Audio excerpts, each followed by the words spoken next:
comme on le sait bien, la magie ça fait rêver beaucoup de gens. Et c'est pour ça que les magiciens se donnent à fond pour nous faire rêver, mais parfois, ils vont un peu trop loin.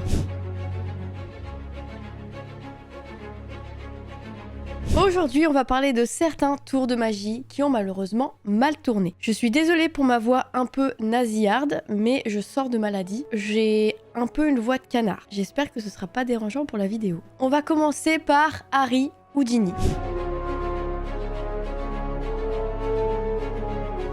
De son vrai nom, Eric Wers, qui est né le 24 mars 1874 en Hongrie. Houdini, il a commencé sa carrière comme un magicien traditionnel, mais il a rapidement trouvé son domaine qui est l'art de l'évasion. Alors il y a tout type d'évasion, donc il s'est évadé de menottes, de chaînes, de cordes, de coffres et même de cellules de prison, à ne pas reproduire bien évidemment. Et l'une de ses évasions les plus célèbres était le Chinese Water Cell, une évasion où il était suspendu par les pieds et immergé la tête en bas dans un aquarium rempli d'eau. Pourquoi faire simple quand on peut faire compliqué? Et bien sûr, comme toujours, il arrive à s'échapper malgré les contraintes et le danger. Houdini, ce magicien, il disait pouvoir encaisser n'importe quel coup de poing, mais à une condition: avoir le temps de se préparer. Sauf qu'un jour, alors qu'il est sur le point de monter sur scène à Montréal, un membre du public entre dans sa loge et il va lui donner 4 coups de poing. Sauf que là, la différence, c'est qu'Harry Houdini, il n'a pas eu le temps de se préparer. Donc, ces fameux coups de poing vont provoquer une rupture de l'appendice. Quelques jours plus tard, son médecin va l'examiner, il a de la fièvre, il est vraiment pas en forme, mais il va quand même décider de se produire sur scène à Détroit au théâtre Garrick le soir même. Il refuse d'annuler son spectacle, sauf que malheureusement, le spectacle ne se passe pas du tout comme prévu et il s'effondre littéralement sur scène et meurt ce soir-là. Il meurt d'une péritonite à cause de cette rupture de l'appendice. Après, c'est pas un tour spécifique qui a mal tourné, c'est plus de la malchance d'être tombé sur quelqu'un qui n'en a fait qu'à sa tête, qui a voulu vérifier si ce qu'il disait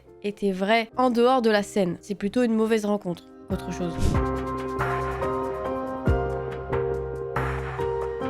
Pour la deuxième histoire, on est dans les années 80 et ce magicien se fait appeler l'incroyable Joe. Joe Burrus, de son nom, il est très tôt captivé par l'art de la magie et il est fasciné par Harry Houdini car c'est vraiment une référence dans le domaine de la magie et en particulier donc dans l'art de l'évasion. Et avec le temps, petit à petit, Joe il a gagné en notoriété, il va proposer des spectacles de plus en plus dangereux, mais il a un tour en tête qui n'a pas encore été fait: être enterré vivant. Et c'est le but de Joe, faire des tours de plus en plus sensationnels pour épater les gens, toujours aller plus loin, mais surtout aller plus loin que Houdini. Donc il a réalisé ce tour à Salem, dans l'Oregon, où il est carrément sous terre, dans un cercueil, hyper joyeux comme tour de magie. Il y a des caméras qui vont filmer le tour, et au bout de 30 minutes d'attente, il y a une main qui sort de la terre, et on le voit petit à petit sortir de sa tombe. Sauf qu'après avoir réalisé ce tour, Joe, il veut être le plus grand magicien du monde, et être enterré sous terre, c'est encore pas assez. À un moment donné, il faut peut-être se calmer. Et donc, en 1990, dans un parc d'attractions le soir d'Halloween, il veut faire un tour de magie, encore une fois, sensationnel, jamais vu auparavant, se faire enterrer vivant, mais cette fois-ci sous du ciment. Je comprends pas déjà comment il a pas vu que ça sentait pas bon. C'est tellement un événement que c'est diffusé à la télé en direct, et Joe Burrus, il se fait menotter et placé dans le cercueil. Jusque-là, ça va, mais bien sûr, on s'en doute, ça ne s'est pas passé comme prévu. Le ciment, c'est beaucoup plus lourd que la terre, donc lorsqu'ils vont recouvrir le cercueil, au départ, tout va bien, mais alors qu'ils ont presque fini de le recouvrir, on voit clairement que le ciment s'écroule. Et je le rappelle, c'est en direct à la télé. Joseph se fait écraser par 7 tonnes de ciment. En fait, il n'avait pas calculé le poids du ciment. C'était quand même un peu important dans l'équation du tour de magie.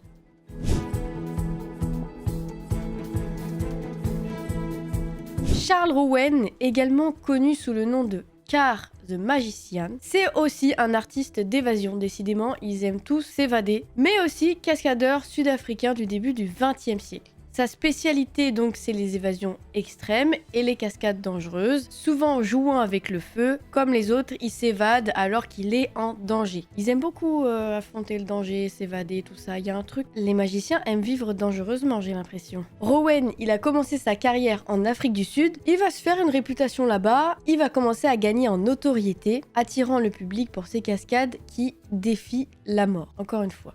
Lui, sa façon d'échapper à la mort, c'est d'être menotté et attaché à des voies ferrées avec un train en approche. Et il arrive à se détacher au moment où le train arrive, bien évidemment, et ne se fait pas écraser par le train. Je crois qu'il faut aller chercher d'où ça vient, ce genre de choses. Donc encore une fois, on est sur un magicien qui aime risquer sa vie. Et en 1930, il se produit à Springfontein, en Afrique du Sud, et il est attaché avec une camisole de force pendant qu'une voiture fonce à toute vitesse sur lui. La voiture allait à 72 km/h et elle démarrait à 180 mètres de Rouen. Donc en gros, je fais genre je réfléchis mais je sais déjà les chiffres. Donc en gros, ça laissait 10 à 15 secondes à Rouen pour se détacher, sinon il se fait écraser. C'est pas très long, 10 à 15 secondes. Sauf que malheureusement, ce jour-là, il n'arrive pas à s'échapper à temps et il se fait percuter par la voiture. Il va être blessé à la jambe et il va mourir. J'avais dit que c'était des tours de magie qui se passaient pas comme prévu. C'est vraiment la pire fin possible pour le coup là.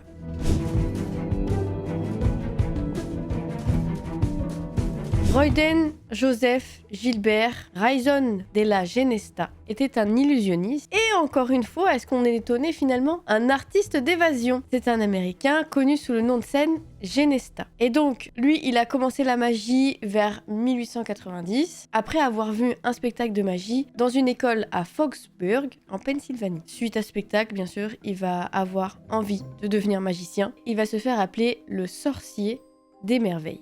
Genesta, il va pas échapper à la règle, bien sûr, il va être connu pour ses tours d'évasion. Sauf que lui, sa spécialité, c'est s'échapper d'un baril d'eau. C'était à la base un numéro de Harry Houdini, le grand magicien qui a inspiré tout le monde. Et bien évidemment, être enfermé dans un baril d'eau, c'est encore une fois très dangereux. Sa carrière, elle a pris un tournant tragique le 9 novembre 1930. Lors d'une représentation dans un théâtre de vaudeville à Frankfort, au Kentucky, Genesta va bien sûr faire son célèbre tour d'évasion. Sauf que, avant le spectacle, le baril a été endommagé. Il y a l'équipe technique qui l'a fait tomber, ce qui du coup a bloqué la trappe secrète qui se trouvait dans le baril. Parce que oui, je suis désolée de vous l'apprendre, mais la magie parfois c'est pas réellement magique et il y a des petits secrets. Et là en l'occurrence c'était la petite trappe magique qui lui permettait de sortir du baril, et ben là à cause de ça c'était plus possible du coup. Genesta s'est retrouvé piégé dans le baril rempli d'eau et du coup il s'est noyé. Je pense qu'après ça ceux qui ont fait tomber le baril à mon avis ils se sentaient très très mal.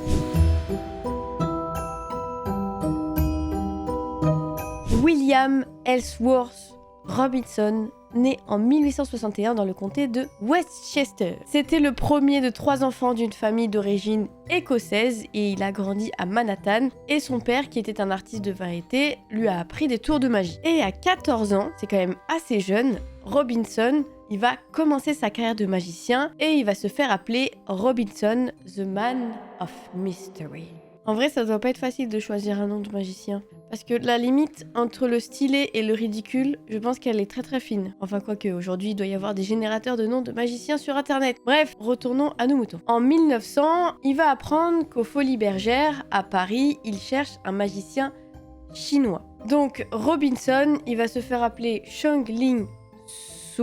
Il va adopter une tenue chinoise traditionnelle, se raser les poils du visage, il va complètement se créer ce personnage et il va devenir très célèbre en Europe. Son illusion la plus célèbre, c'est qu'on lui tire dessus et lui, il rattrape les balles. Sauf que bien évidemment, comme je vous l'ai dit tout à l'heure, la magie n'est pas toujours de la magie et là, il s'avère que les armes sont truquées pour qu'il n'y ait aucune balle qui ne parte réellement sur ce magicien. Sauf que le 23 mai 1918, alors qu'il va se représenter à Londres, ça ne se passe pas comme prévu.